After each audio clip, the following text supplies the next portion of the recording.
লেবাননে ইসরায়েলি সেনাদের হামলায় প্রাণ গেল ৩ হিজবুল্লাহ যোদ্ধার। শনিবার দেশটির দক্ষিণাঞ্চলের একটি বাড়িতে অভিযান চালায় ইসরায়েলি সেনারা। ইসরায়েলি সেনাদের এই হামলার জবাবে ইসরায়েলের ২টি শহরে পাল্টা হামলা চালিয়েছে সশস্ত্র গোষ্ঠী হিজবুল্লাহ।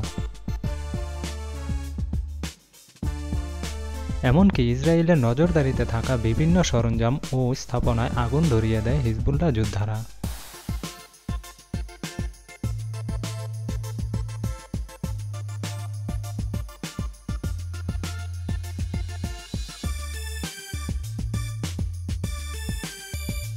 ইহুদি সেনাদের লক্ষ্য করেও হামলা করা হয়েছে বলে এক বিবৃতিতে এইসব তথ্য জানিয়েছে হিজবুল্লাহ গোষ্ঠী। গত ৭ই অক্টোবর ইসরায়েল হামাস সংঘাতের পর থেকে উত্তেজনা বিরাজ করছে লেবানন ও ইসরায়েলের সীমান্তে। একের পর এক হামলা চালাচ্ছে হিজবুল্লাহ গোষ্ঠী।